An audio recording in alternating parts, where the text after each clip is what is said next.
Pilar es escritora colombiana residente en Estados Unidos. Ella se distingue por sus significativas contribuciones en diversos géneros literarios, incluyendo novelas, poesía y literatura para niños y jóvenes. Ha obtenido numerosos premios por sus logros literarios y es reconocida por su dedicación al avance del desarrollo cultural hispano y la conservación del medio ambiente. Las obras de Vélez, publicadas tanto en español como en inglés, abordan reflexivamente problemas sociales y ambientales. Los libros de Vélez están incluidos en el currículo de diversas instituciones académicas, tanto dentro como fuera de los Estados Unidos, demostrando el impacto y la relevancia de su trabajo. La formación académica de Vélez incluye un título en economía, un MBA de la Universidad Nova Southeastern y un máster en escritura creativa de la Universidad de Salamanca, España. Además, ha obtenido una certificación en literatura infantil de la Universidad Metropolitana de Venezuela.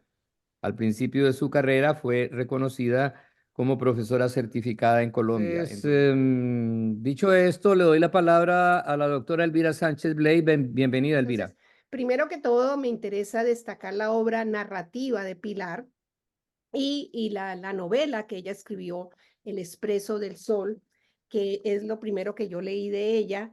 Y también yo escribí una pequeña reseña en la revista Hispania. Y me gustaría leer solo una pequeña parte porque yo creo que esto le da más la introducción a lo que es la obra de Pilar. Entonces, El Expreso del Sol, que se publicó en el año 2015, que ha sido merecedor de varios premios. El Expreso del Sol es una novela de formación, Bildungsroman, que se representa a través de las estaciones del recorrido de un tren. Por eso se llama El Expreso del Sol. El título hace referencia a una famosa ruta ferroviaria que anteriormente conectaba la costa colombiana con Bogotá, con el interior del país. La protagonista convierte el recuerdo de un viaje efectuado durante su infancia en un recorrido narrativo a través de la vida, desde su infancia hasta la madurez, destacando la sordidez del medio que la rodea y las estrategias que desarrolla para enfrentar los desafíos y vencerlos.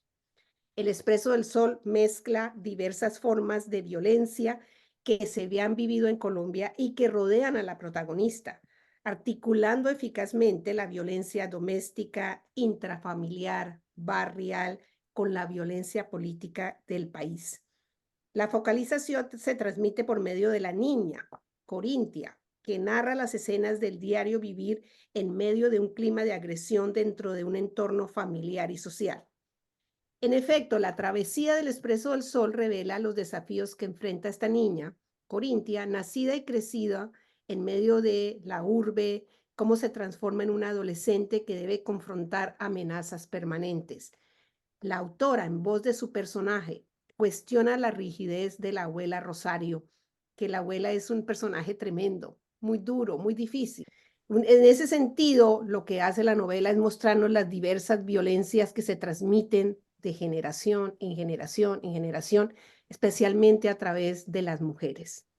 Una pregunta que zanja en el interior de su tormento es la que resume en cierta medida el mensaje de la novela. ¿Qué hacer con todo este dolor?, se pregunta. ¿El de mi abuela, el de mi madre y el niño y el mío? La niña, convertida en mujer, se ve abocada a sobrevivir las carencias traducidas en hambre, abandono, maltrato de quienes la rodean, aún de los seres que dicen amarla, y las amenazas del entorno en que vive y crece, así como los desafíos de vivir en un ambiente de permanente agresión exterior. Entonces, con esta introducción, yo lo que quiero es introducir a Pilar Vélez y la novelista y preguntarle a ella cómo y de dónde y cómo surgió esta novela.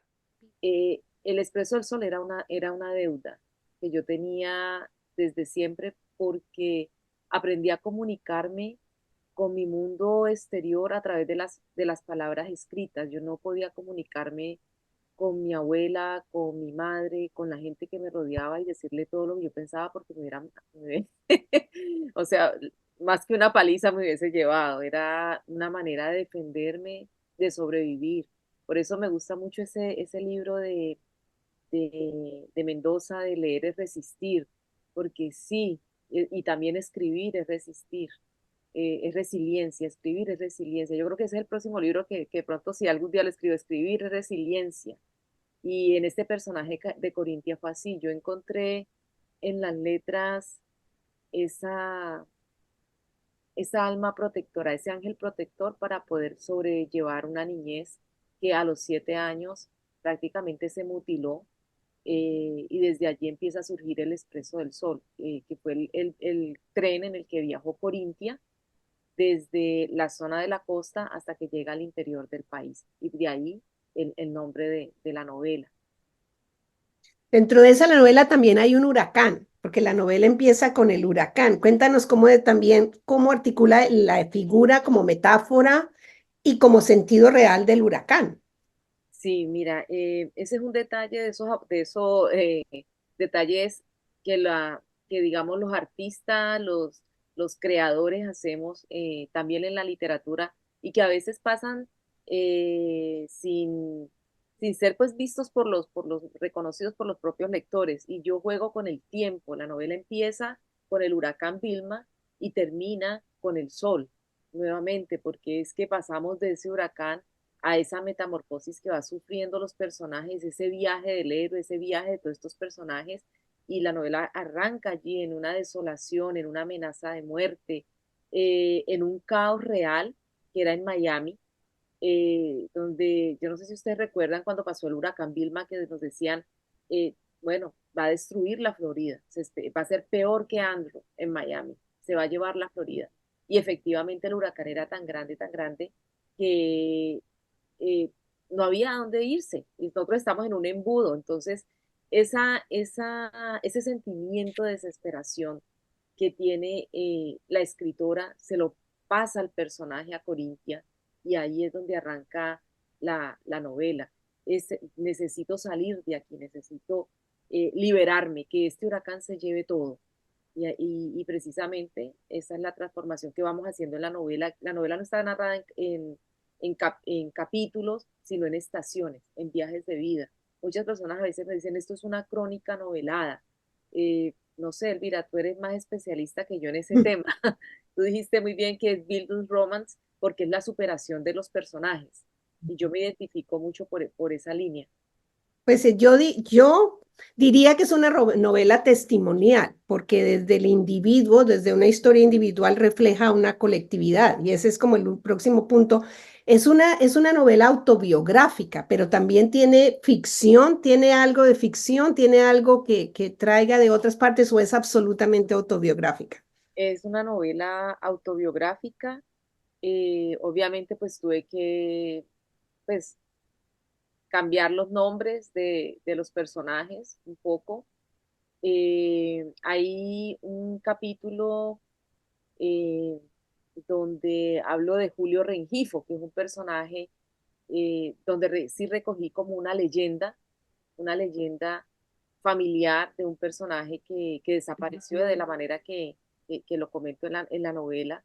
Y siempre que voy, sobre todo a los colegios, los niños me preguntan, pero ¿qué le pasó? ¿Era de verdad o era un fantasma? Toda esa incógnita que queda allí. Y le digo, bueno, eso ya se lo dejo pues a cada quien, porque de que las hay, las hay. Nunca les respondo eso, pero siempre se quedó el fantasma de Julio Rengifo rondando en los cañaduzales, y eso lo conocen los abuelos, las personas que vivieron en esa época, no sé si las nuevas generaciones, o sea, a más caña, menos historia, y eso también es uno de los aspectos que incluí en la novela, es la presencia de cómo esa caña de azúcar desplazó, desplazó a los seres humanos, lo sacó de sus comunidades, el hambre de ese feudalismo allí, porque cuando obviamente me tocó hacer mucha investigación, entonces, pero a veces la historia tiene un peso tan grande que uno como escritor quiere ponerla toda en el libro, pero de eso no se trata. Entonces, la primera versión, antes de publicar la novela El Expreso del Sol, tenía como 600 páginas y me tocó reducirla a 300, creo que tiene 300 páginas, porque hice una gran investigación, muchísima, y recogí muchísimos testimonios. Yo duré 10 años escribiendo la novela. Hay una parte muy interesante y muy linda del libro que es el perdón. quiero que nos hables sobre ese perdón con la abuela, es un capítulo precioso. Mira, sí. Mi abuela fue, yo cuando comencé a escribir esta novela, pues no pensé nunca ni en un personaje antagonista, uno siempre piensa en las fuerzas, ¿no? Si tienes este personaje que quiere ir hacia este lado y tienes este otro personaje que está siempre atacando y haciendo que el personaje, digamos en este caso sería el protagonista, no se mueva, no logre su cometido. Yo no pensé jamás que iba a ser ese personaje con el que yo iba a sostener esa lucha, iba a ser el personaje de la abuela. Eh, Mi abuela evidentemente sufre una transformación y es real lo que les cuento, es real. Fue una persona que vivió toda la vida con rencor por todo lo que la historia de nuestro país le quitó, todo lo que la violencia le quitó, incluso hijos también perdió, maridos, pobreza, su tierra, su identidad, y llegar a vivir al sitio donde vivía, y que esa fue mi realidad, que la vine a descubrir fue ya de adulta, que yo también era una desplazada, y que el sitio en el que yo me crié, ese barrio marginal, era donde llegaban todos los desplazados, todos los miserables que no tenían más a dónde ir.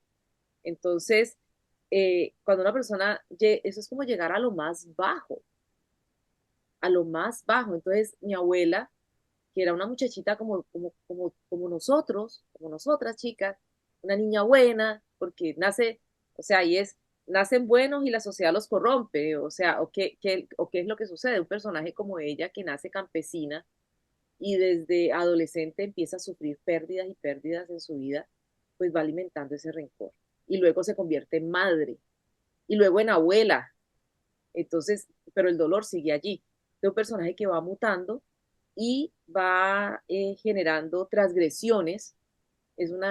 Sin duda, son relaciones de transgresiones contra muchas personas, sus propios hijos, por ejemplo, el país, su manera de pensar también en el país, sin esperanza total. Y cuando ya Corintia llega de nuevo a su vida, ya un poco más envalentonada, le dice que quiere escribir la historia. Y para la sorpresa de todos, un día la abuela comienza a hablar de lo que nunca se hablaba en la casa. Al comienzo de la novela, yo hablo de ese mutismo que hay en las familias para no hablar de los muertos, para no hablar de las tragedias, para negarse a sí mismos esa, ese, esa identificación de haber sido víctimas o de haber sufrido algo. Entonces, como que es mejor olvidarlo para poder vivir. Pero el olvido es dolor y es rencor. Entonces, eso fue algo también que traté de rescatar con esta historia. Entonces, mi abuela un día decide empezar a hablar y ahí yo digo que es como una chicharra que va sacando capas anquilosadas de historia y de dolor y se va liberando y me va contando, pero me pide que no publique la novela sino hasta que ella fallezca. Ya la última vez, eh, mi abuela, yo no fui y mi abuela estaba ya en el hospital y la última vez que estuvo consciente yo llamé y recuerdo muy bien cuando le dijo a mi tía, le dijo, dígale que la quiero. Y fue la primera vez que me dijo, ya para morirse, me dijo, dígale que la quiero. Wow, porque lo más Eh, interesante de la historia es que no se queda en el victimazgo, ni se queda solamente en el horror que vive la niña, la mamá, la abuela, sino en la superación. Precisamente ese es es la mayor virtud de la novela, que nos cuenta cómo se pueden superar esas situaciones y que también es como un modelo y un ejemplo. Así que en ese sentido es una novela que sirve como modelo en muchos sentidos. Yo quisiera pedirle a Aura Cecilia que por favor nos lea un fragmento de la novela en este momento. Buenos días. Bueno, con muchísimo gusto voy. Lo que hice fue sacar frases a lo largo del libro y son cronológicas, ¿no? O sea que al final, pues son las frases finales. Y antes de empezar, siento, Pilar, para mí tú eres Corintia. Corintia es dentro de toda esa tristeza, drama, lo que sea, es increíble, Corintia. Dejar que mi propio huracán haga rebosar de palabras y recuerdos estas páginas. Orgullo de la nación, pasar del burro o la mula al tren. Cada uno tenía un trabajo a la medida de su edad o de su estatura. En la cocina, hervían también los cuentos, una que otra noticia de tiempo y los chismes de la región. Sentí el exilio y la nostalgia de un solo cantazo. Sus ojos radiantes eran dos gotas de miel que me escrutaban de arriba abajo mientras yo, con mi mirada de águila, la reparaba de pies a cabeza. Mis miedos y yo nos convertimos en enemigos inseparables.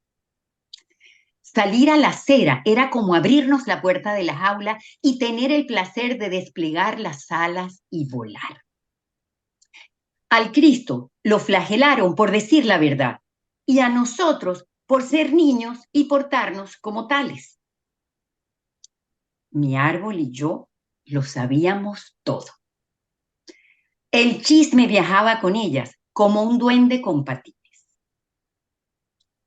Duérmase ya o la duermo. No existe peor muerte que la de morir de silencio. El campo recibía sin distingos a cualquiera que tuviera brazos y quisiera trabajar. La vida es una sucesión de subidas y bajadas. No hay momentos eternos, por muy buenos o muy malos. Mi esposo, el hombre que con su amor tejió mis alas. No había rencor, solo el recuerdo y la paz que trae el perdón. Sin sentir temor por la herida, porque el dolor es parte de este viaje, al igual que la alegría y la tristeza. Mi historia ha logrado su catarsis. Yo quiero que hables de la Carta a mis sueños y Carta Planeta Tierra, que son unos libros magníficos de Pilar que tienen un mensaje para cumplir los objetivos del milenio, especialmente el tema ambiental. Por favor, Pilar, cuéntanos sobre esos proyectos. Bueno, y fíjate, es que todo está conectado, Elvira. Eh, o sea, yo soy economista, me gradué de economista, soy maestra también, y una de mis mayores preocupaciones es la sostenibilidad. ¿Hasta cuándo este planeta va a aguantar tanto desmadre, tanto abuso de todos, tanto de uno como individuo, como la sociedad, como las empresas, los sistemas, cómo se está usando el planeta? Entonces, este proyecto de Carta a mis sueños, realmente cuando empezó, yo no lo hice pensando voy a escribir un libro sobre sostenibilidad, no. Yo empecé dando talleres en Cali, en el distrito de Agua Blanca. Yo soy cristiana, entonces aproveché ese padronazgo de las iglesias para que me prestaran unas banquitas, unas sillas y me permitieran reunirme, llamar a los niños, a los jóvenes, para trabajar los sueños, para trabajar el tema de los sueños, para motivarlos a soñar. Y por eso el libro se llama Carta a mis sueños. Entonces, yo sé que los niños, yo siempre decía, que vengan, acá se les da el desayuno. Entonces, los niños por tomarse, como yo sé las condiciones, yo me crié igual por el sanduchito y la Coca-Cola, ellos iban al taller y siempre eso era lo que esperaban sus, pero resulta que a esos talleres empezaron a asistir también los papás no se iban, las señoras se quedaban ahí con sus hijos, luego empezaron a llegar hasta universitarios a los talleres. Entonces, los dos libros, uno lo dediqué a motivación y desarrollo sostenible para el medio ambiente y están los derechos de la tierra, y el otro lo enfoqué en los derechos del niño. Entonces, cada libro tiene unos personajes que sirven como inspiración. ¿Por qué utilizar personajes? Porque, como les digo, mi libro y mi proyecto, no mi libro, mi proyecto quería era motivarlos, motivar a gente vulnerable en barrios marginales. Así fue que empezó, porque uno allí a veces no tiene a quién emular, no tienes ese role model, no tienes ese papá a quien admirar, no tienes ese hermano, no tienes a nadie, estás viviendo, hay gente donde yo iba a dictar los talleres y les digo, son hijos de drogadictas, de prostitutas, de sicarios, o sea, viven esos niños en unas condiciones terribles. Entonces yo dije, bueno, hay que enseñarle de que hay otra gente diferente, que está haciendo cosas diferentes, que hay que soñar en grande. Entonces escogí unos soñadores en cada libro. Entonces, en el libro de Carta a mis sueños para el planeta Tierra, escogí a Marjorie Stoneman Douglas, que a ella le debemos toda su gesta para salvar los Everglades. Eh, Escogí a Boyan Slat, un muchacho de 21 años, ahorita ya tendrá como 24 o 25 años, que empezó un proyecto para limpiar las islas flotantes de plástico del Océano Pacífico. Está Raquel Chan, una científica argentina especialista en biogenética. En el libro de Carta a mis sueños, eh, no solamente están las biografías cortas de los personajes, sino una serie de actividades pedagógicas donde les hablo sobre el desarrollo sostenible eh, y despierto el pensamiento crítico. Yo pensaba que había una carta mundial por la ONU que decía los derechos del planeta. Yo pensé que el planeta tenía unos derechos, y si, o sea, es que no me cabe todavía de que el planeta no tenga sus derechos. Entonces, no lo había. Tomé como base para el libro la Carta de Derechos de Bolivia, que en Bolivia sí hay un documento que son los derechos del planeta, y le agregué otras cosas que pensé que le hacían falta, y entonces los niños que leen y que trabajan ahora con Carta a mis sueños, pues ya al menos desde ahora saben que hay unos Ujú. derechos unos derechos del planeta, el derecho a la biodiversidad, a la biocapacidad, por ejemplo, a la sostenibilidad. Pero es que ese debería ser el lenguaje de nosotros. Entonces, ¿cómo vamos a defender algo si ni siquiera sabemos las palabras, si ni siquiera conocemos el concepto? Hay una ausencia global de educación ambiental. Cada persona tiene un sueño especial. Te invitamos a que salgas a dar un paseo. Observa la naturaleza, a la gente. Mira las calles, las casas, los árboles. Saluda a las personas. Escucha los sonidos y reconoce el universo que te rodea. Respira profundo y valora este momento presente como un verdadero tesoro. Reconoce tu presencia. Eres único, un ser maravilloso habitando un planeta al que debes proteger. Cecilia, pues yo quiero que Pilar nos hable también de ese aspecto de su obra, la poesía. Ella ha publicado dos antologías, Pas de Deux y Soles Manchados, y sé que también ha publicado muchos poemas en otros libros. Sí. Cuéntanos. Bueno, yo me inicié en la poesía cuando tenía como 11 años. Y entré al colegio, a la Normal Nacional de Señoritas en Cali. Tuve esa suerte de tener a un gran maestro y fue Jorge Eliezer Ordóñez Muñoz, a quien John Jairo Palomino se encontró el año pasado. ¿Recuerdas, John? Un gran poeta, Gran poeta. un gran poeta, y qué dicha cuando el maestro es poeta, Mm. porque yo creo que puede estar enseñando cualquier asignatura y todo lo convierte en poesía, y él digamos que fue la persona como que me descubrió o que me dio la oportunidad de escribir en el aula, de pasarle mis poemas. También fui discípula de Horacio, que fue Premio Nacional de Literatura Horacio Benavides. Horacio Benavides. Yo fui alumna de Horacio Benavides también. Entonces, desde los 11 años hasta los 18 años, pues Mm. estuve al lado de dos personas grandes en poesía, y algo se le pega a uno, yo creo. Y formamos un taller literario. Entonces desde esa edad yo básicamente estaba recibiendo esas lecturas, ¿no? Esa retroalimentación de los libros. Así que de ahí para adelante, sí, yo siempre escribo poesía, siempre. Y Soles Manchados lo escribí mientras escribía El Expreso del Sol. Y por eso es que Soles Manchados es, para mí es parte del Expreso del Sol, donde le hablo mucho. Por ejemplo, hay un poema que se llama Denuncia, que dice, denuncia, dedicado a las víctimas de la violencia, y dice así: y fue ese río, el cuerpo mutilado en busca de la orilla, trinchera que aguardaba a los caídos. Nos manchó la guerra, el miedo, el odio, puñal aferrado a la conciencia. Fue roja la lluvia en las noches de ultraje. Un lobo cegado por el hambre nos devoró al primer disparo.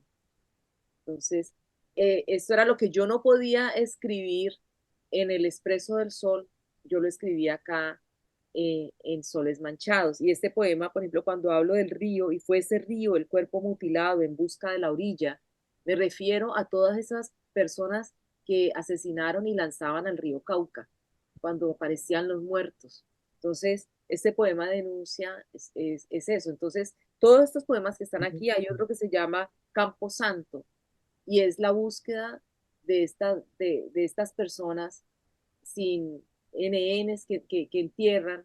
Entonces, cada poema tiene para mí un trasfondo en el libro del Expreso del Sol. De Soles Manchados, y luego que lea dos poemas cortos, quiero que me digas por qué el título, pero aquí vamos con, este se llama Conmigo.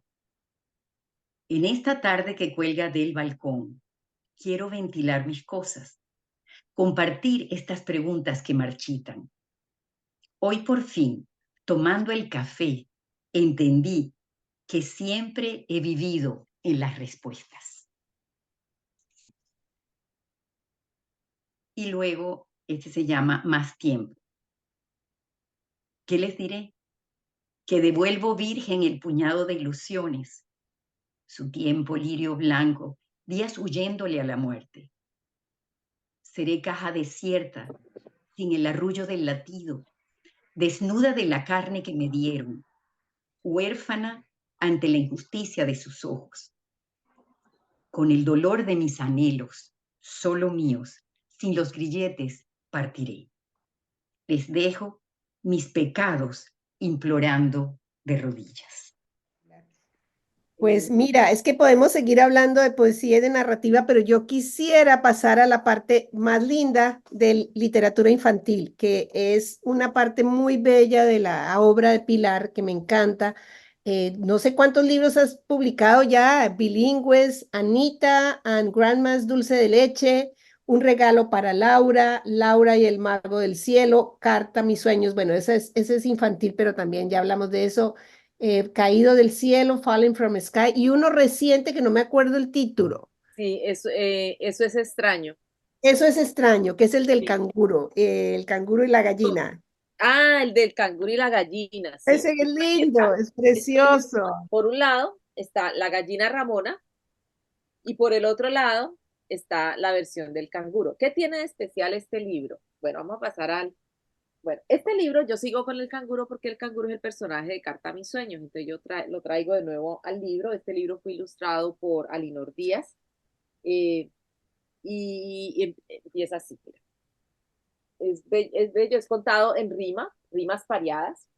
Dice: soy canguro de Postman o canguro el cartero, mensajes entrego por el mundo entero. Si está cerca o lejos, con solo aguacero, no tengo problemas, las cartas primero. Entonces aquí está el cangurito y resulta que le ha llegado una carta muy extraña y dice, una carta pilla, yo no soy vidente, sin sello, sin villa y sin remitente. Parece mascada por robusto diente, la veo arrugada, no está reluciente. Por destinatario tiene un garabato, parece un pollito con cara de gato. ¿Esto es una letra o un jeroglífico? Que alguien me ayude con este acertijo. Puerta a puerta iré con la rara carta, ya casi termino, solo esta me falta. Entonces va llegando el canguro por acá, llega a un paraje y entonces dice, para que pongan cuidado, para que no hagan trabajar a los carteros, dice, a veces remiten cartas muy extrañas, parecen enviadas desde otras galaxias. Hay algún travieso en esta comarca, escribe sus cartas con muelas y patas. Me falta un lugar en mi correría, es aquella granja donde hay vaquería. Oiga, doña Vaca, requiero su ayuda. Esta rara letra me genera duda. Pregúntele a Burro, que él sabe leer. Él es un gran sabio, le dirá qué es. Oiga, amigo Burro, mire el enredijo. ¿Qué cree que dice? Parece acertijo. Entonces dice el burro, es para Ramona, ¿lo ve usted canguro? Es letra gallina, yo se lo aseguro. Bueno, no se lo voy a contar todo, pero la cuestión de este libro es que acá está el canguro con esa carta, pero al otro lado está Gallina, que ha perdido a su amiga Ana del Alma y está tan triste y ella dice que ella no sabía hacer nada y el mismo burro que está en el personaje en Canguro aparece acá porque ahí es donde ese le enseña a escribir a la gallina Ramona y le dice que haga una carta porque así las penas se espantan y entonces Gallina aprende a escribir y en la mitad del libro las dos historias se unen porque la sorpresa es que Ana, su amiga del alma, también le ha mandado una carta. Entonces, cuando Gallina le entrega la carta a Canguro, recibe la carta de Ana. Entonces es un libro, bueno, aquí se fundió medio cerebro porque hacer esto al revés, les cuento, y ese es el último libro. Este tipo de libros no se pueden subir a Amazon, o sea que no se encuentran en Amazon, porque Amazon no los acepta. Pero el libro termina es en la mitad, Ay, qué interesante. Me en la parece mitad. bellísimo, bellísimo, Entonces bellísimo. le dice, ya leíste a Gallina, da la vuelta al libro, que esto no termina. Y entonces la gente tiene que darle la vuelta al libro para poder leer el otro lado. Bellísimo. ¿Por qué literatura infantil? Cuéntame esta parte de la literatura infantil. Porque es que en los niños está la esperanza. Ya, no, yo creo que, yo no voy a decirle a toda la gente, bueno, escriba literatura infantil, pero, pero los niños es donde hay que hacer la inversión para poder tener un mejor planeta, una nueva sociedad, una nueva humanidad. Yo sí creo que los escritores, a pesar de que escribamos en diferentes géneros y para adultos, no podemos dejar ese compromiso con la niñez. Yo soy de las personas que creen en ese proverbio africano de que para criar a un niño se necesita una villa. Los niños son responsabilidad de todos nosotros, no son solamente de los padres. A pesar de que las estructuras legales y sociales identifican como la familia, ponen esa diferencia entre la familia y la comunidad. Yo creo que somos una comunidad porque somos interdependientes. Lo que cada uno de nosotros haga tiene un efecto. Hay una causa-efecto en todo lo que hagamos. Pilar, Entonces, cuéntanos sobre tu gestión como agente cultural y además como editorial. mi libro hispano para mí yo diría que es de las obras más importantes que yo he hecho en mi vida. No creo que, ya la vida es muy corta, la verdad. No pensé cuando fundé mi libro hispano que se iba a convertir en todo ha ido tomando cuerpo propio, gracias a todos los escritores que se unen a mi libro hispano, que siempre digo, cuando ellos llegan a la organización, no llega un autor con un libro, sino que llega un proyecto de vida, llega un sueño.